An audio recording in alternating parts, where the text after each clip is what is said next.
My topic is digital cultural heritage engagement, and I made a word cloud of, I guess I can't press enter. I made a word cloud of all of the words I used in my paper. I was considering making a word cloud of all the papers, but then I thought about it too late, so. What I like about this word cloud is that it gives you the two sides of the problem of having engagement on a cultural level, which is you have the creation of new technology, which is what is the latest and greatest that I can do with technology, and then there's culturally like how have humans kind of operated, and what do they do that technology can actually integrate with. So the core of the research I wanted to do was actually about how effective is this technology in meeting the needs of users? And I went on a whole goose chase about, I went through about I went through 72 different conferences, pulled out 145 different papers, and then distilled that into 7 different topics, one of which was this topic. And within this topic, there were, I think, 10 papers that I had gone through. And the biggest thing about this topic is that when you're trying to preserve human elements and bridge the gap between modern age and historically how humans kind of live, there's 3 things that I kind of grouped the results into. The first one being bridging the gaps between the practices and of traditions of like, so like one of the things is like cultural monuments and like religious temples and stuff like that. So like how do you preserve the process and procedures, the rituals that you do in those settings while also incorporating technology? The second one is the effects of technology on social groups. So like because we're using technology more, how does that impact what we're doing? And then the third topic is analyzing the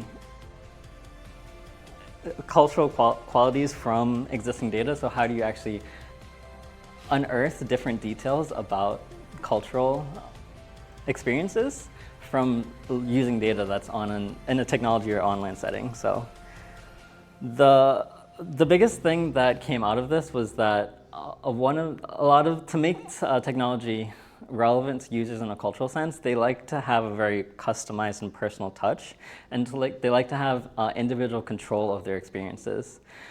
So being able to use technology on their own standard is important to them, and by extension of that, it kind of raises the question of like, what is culture outside of everyone having their own perception of culture?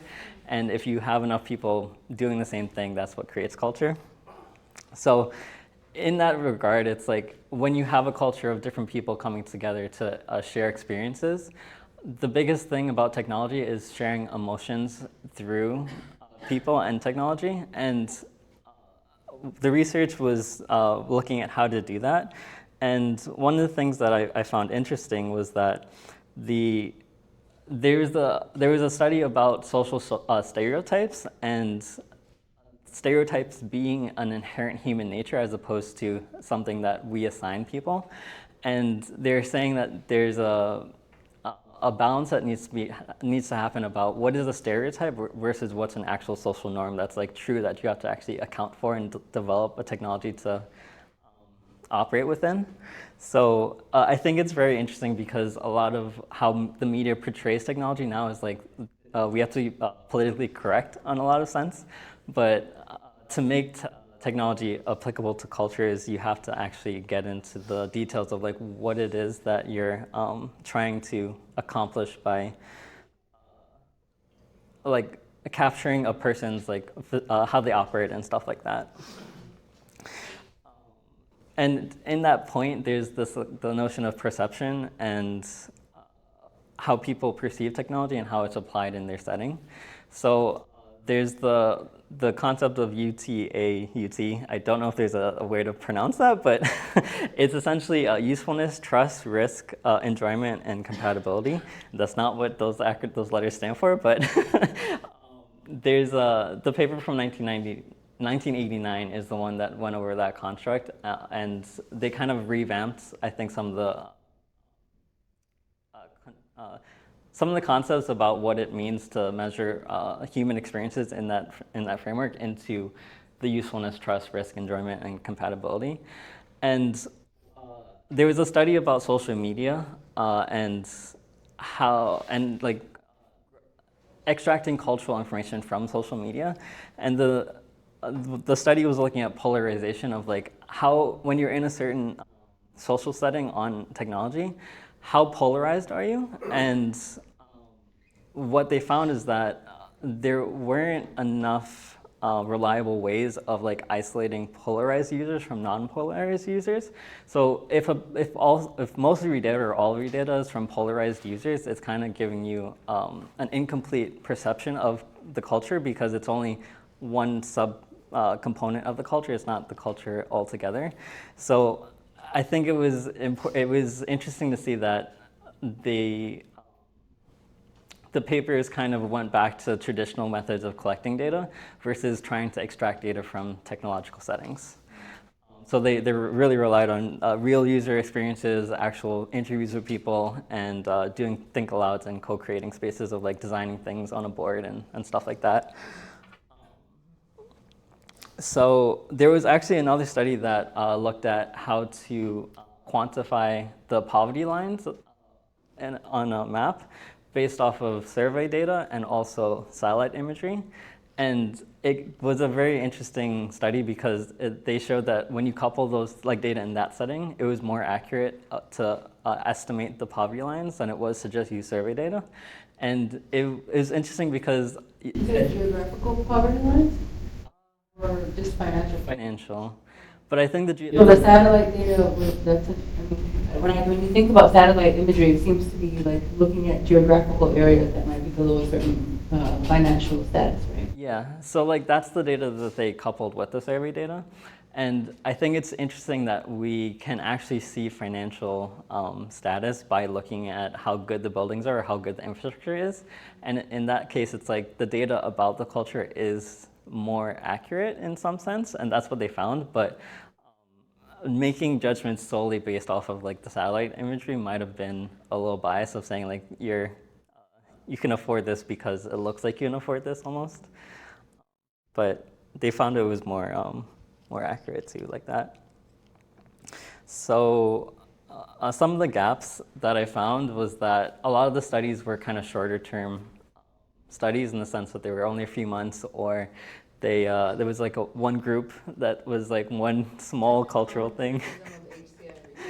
And the thing of the reason it's so important for this topic is because the culture is such a big construct that if you have a short time period or small group of people, it's arguable that you're not actually capturing the cultural effects or the true essence of the culture. And it's easy in that sense to lose data along the way about if this is how a certain people acted at a certain time in 5 years from now. Is it really the same people from before, or is it not comparable anymore because it's a different culture? So one of the studies was looking at doing virtual reality and virtual tours to help maintain some cultural awareness about like historical events that happened. And I forgot why I brought that up. There's a lot of things usually related to like supported ways to facilitate storytelling and ways to facilitate like maintaining what they call oral cultures and sort of non-written culture. Yeah.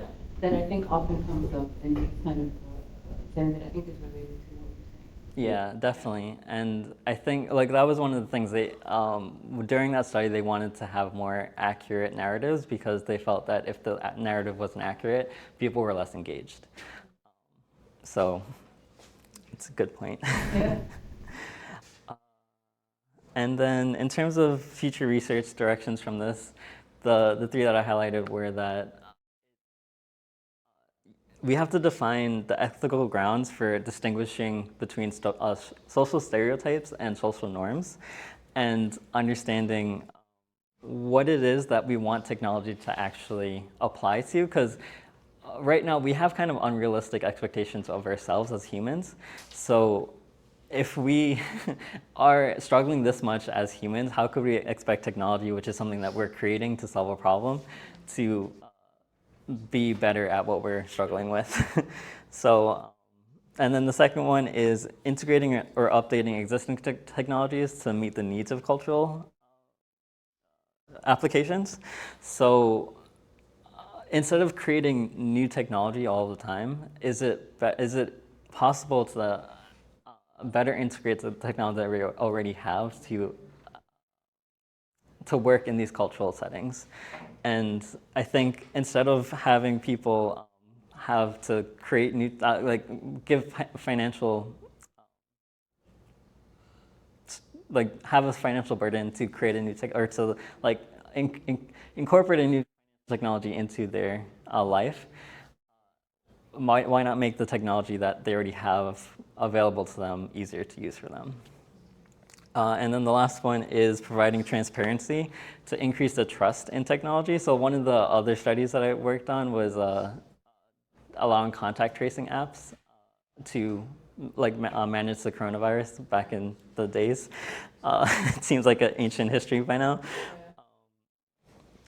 But a lot of the unwillingness to download the contact tracing apps was the lack of trust in it. And with a cultural setting, it's more personal and it's very sensitive in terms of what you want to give out to people. So allowing people to know that they have an ability to control their information in these settings, I think would open up the platform to be more, to share more information and to have a better community. So that's pretty much it. I did all of the analysis on GitHub, so we'll see if I can open this, if it works, internet. So if anyone wants to look at it, these are the papers, and then my analysis of all of them, there's a lot that goes into it. And then at the bottom is the same presentation if anyone wants it. So. Anybody have any questions or comments? How much time did you spend on this? I actually started it before the professor gave this assignment, so I didn't know she was going to give this assignment, but we were talking about the conferences, so I spent from before probably 3 weeks total. I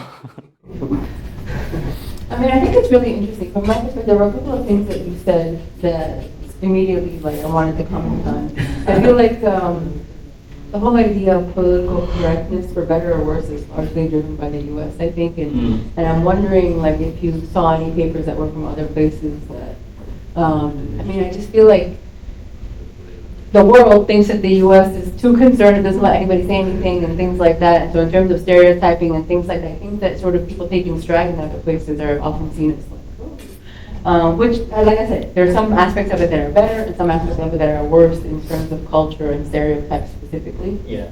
The other thing that came to mind was when you were talking about polarization, and it wasn't clear to me if they looked at all at whether social media actually increases polarization, because I think that a lot of what they've been talking about lately is the idea that the way that the algorithms work now on some of these social media platforms like Instagram and Twitter and Facebook and all of that is that they create echo chambers that increase polarization. Yeah. And I think that it's something that in some ways it's not the people that are polarized, it's just the interaction leads to more polarization or leads for them to be polarized because they're only hearing people who agree with them, they're not hearing the other side, there isn't that dialogue.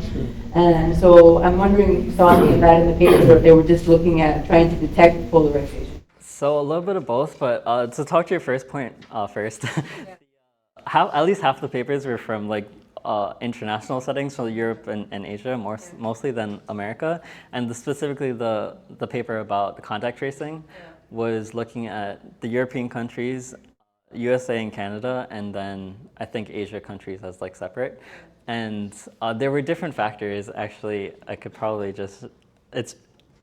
I have a list of the effects per country. So Canada perceived they had more trust and they found more enjoyment in using the contact tracing app, so that they had more success in actually using them. Germans had some trust in in the providers of the app, so they also used the apps in that sense. But the Germans also thought that there were some severe data misuse vulnerabilities, so it was kind of split in terms of who wanted to use the app and who didn't. I would say almost everyone had like the privacy and cybersecurity and lack in trust in government as a concern. So I think across the board, no matter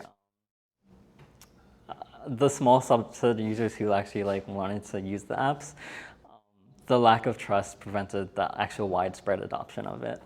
And did they look at all of the factors that contributed to the lack of trust? Because I know that I was in Kuwait at the time of COVID, and I know that they developed a contact tracing app that was developed by the government, and there were all kinds of posts about how what it does to your phone and what other things they're tracking, and there was a lot of misinformation basically.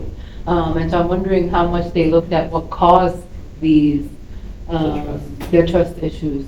I think it was just more a survey of like how willing are you to adopt it, not necessarily why. I'm always interested in the why. But anyways, we'll I'll definitely go through this offline, but it was very interesting. And then, well, let's talk to the second point for a second. For the social media about the polarization, so that was actually about the vaccine, and what they did was they studied 6,600 different tweets and they formed two groups about, these are the people who had like some sort of credentials that like could actually, these are like meaningful texts about their stance on the vaccine, and they formed it into two groups about pro-vaccine and anti-vaccine elite, they called it. And based off of that, they analyzed the 1,000 most retweeted versions of those texts and the users that did the retweeting, and then they found the retweets of those retweets. And out of the retweets that were on the elite users' tweets, most of them were actually anti-vaccine. So even though they split the active users to be half of them being pro-vaccine and half them being anti-vaccine, the retweets still biased the anti-vaccine. So I'm not sure if that supports your theory about echo chambers, but I think, yeah, it shows something. All of this is really interesting, and I think that part of it, one of the things that I personally looked at before, but I've also looked at other papers, is sort of not only, like especially when you're talking about retweeting and the spread of information or misinformation, is the idea that a lot of times people don't bother to think critically about what's the content of what you're retweeting, and not only that, but the credibility of the source. And we actually did, I was working with a doctor who was a diabetes specialist. And diabetes is a very big problem in Kuwait because there's a lot of obesity and all kinds of issues. And he literally, we did a test together where he sent out a tweet, not a tweet, it was a WhatsApp message that was nonsense. And at the end of it, it said, there's like a thing you could say in Arabic, which basically means, I've just forwarded this as it came to me, which basically means, I don't know who the source is, but somebody sent it to me and I'm sending it on to you. And it literally came back to him within an hour. And it was nonsense, like complete nonsense, you know? And so we did this follow-up study at looking at how people decide who to trust and who not to trust. And the reality is that the majority of people didn't even bother to look at the credentials of the source of the information, you know? And so it's a really big problem. And it's a really bad game like fact checking or whatever, that kind of thing, like at an individual level, people just don't do it. The vast majority don't do it. So it's really interesting. It's like a really bad game of telephone. Exactly. No, it's really terrible. And then nobody wants to take the blame. So like when they send it, you see them all the time where it's like sent as I received it, you know? So they're not saying, I'm telling you I agree with this, I'm just sharing it because somebody shared it with me. Yeah. And so this information is being passed out, and it's like, if you look at it for a second, you realize that it's nonsense, you know? Thanks for watching my video that I gave for my HCI course.